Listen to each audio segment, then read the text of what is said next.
ओम श्री गणेशाय नमः। ओम नमो भगवते वासुदेवाय।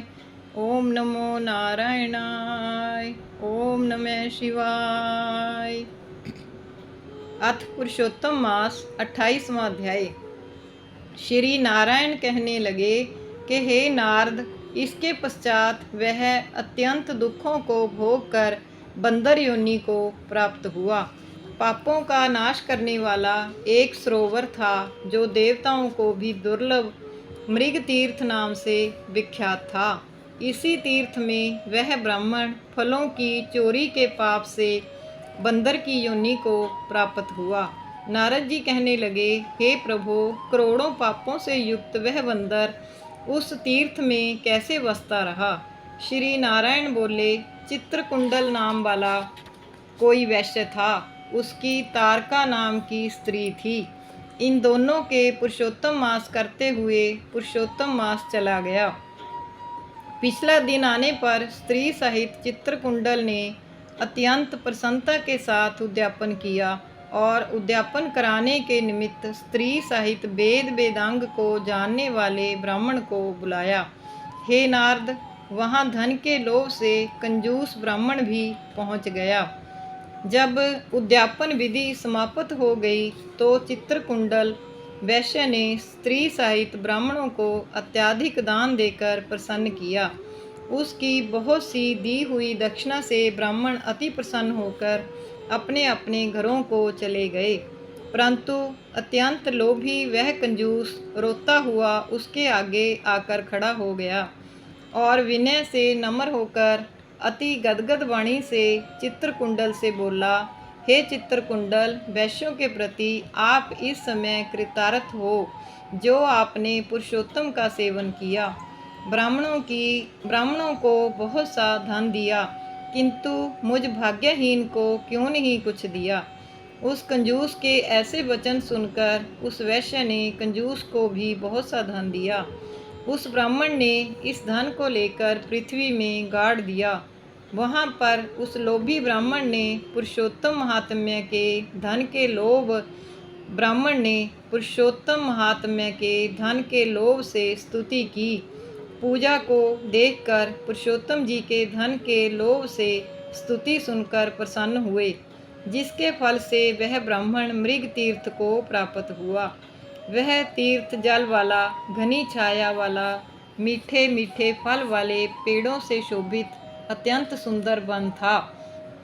श्री नारायण कहने लगे, हे नारद, जब श्री रामचंद्र जी ने समुद्र में पुल बांधकर रावण का वध कर दिया तो रावण के मारे जाने से ब्रह्मा, शिव, इंद्र आदि सब देवताओं ने प्रसन्न होकर श्री रामचंद्र जी को वर मांगने के लिए कहा।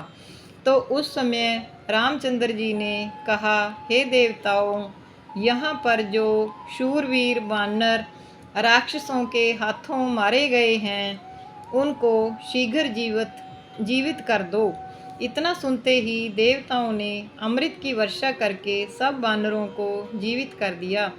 जीवित होकर सारे वानर जय जयकार कर उठे। फिर श्री रामचंद्र जी विमान में बैठकर चारों ओर खड़े हुए वानरों को कहने लगे, जहाँ जहाँ पर मेरे ये बहुत काल तक जीने वाले वानर बसेंगे वहाँ वहाँ पुष्प फल वाले वृक्ष हो जाएंगे, नदी मीठे जल वाली हो जाएगी, शीतल सुंदर सरोवर होंगे। मेरी आज्ञा से तुम सब जाओ, तुमको कोई नहीं रोकेगा। हे नारद, फिर वह लोभी वानर पर्वत जैसा बढ़कर बहुत सी भूख और प्यास से युक्त होकर लोभी हो वन में विचरने लगा। जन्म से ही उसके मुख में पित्त की पीड़ा थी। उस पीड़ा से रात दिन उसके मुख से रुधिर बहता था और वह अत्यंत पीड़ा युक्त होकर कुछ भी नहीं खा सकता था। वह वानर चपलतावश श्रेष्ठ फलों को तोड़ता और मुख के निकट ले जाकर बहुत से फलों को फेंक देता। इस प्रकार नित्य प्रति निराहार रहते हुए दैव योग से पुरुषोत्तम मास आ गया। उस मास में भी वह उसी तरह शीत वायु आदि से पीड़ित रहा। कोई समय कृष्ण पक्ष में गहन वन में विचरता हुआ वह प्यासा अमृत जैसे कुंड के जल को पीने को समर्थ नहीं हुआ, परंतु भूख से व्याकुल होकर भी चपलतावश वृक्ष के ऊपर चढ़ गया। एक वृक्ष से दूसरे वृक्ष पर जाता हुआ कुंड में गिर गया। तभी विमान वहां पर आया जो नाचती हुई अप्सराओं और सुंदर गाते हुए गंधर्व किन्नरों से सुशोभित था।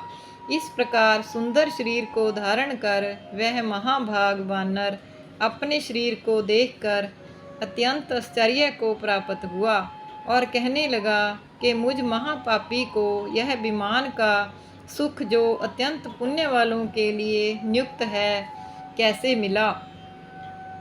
मैंने तो कभी कोई सुकृत किया ही नहीं जिससे मैं हरि के स्थान को प्राप्त हूँ। बोल कृष्ण भगवान की जय।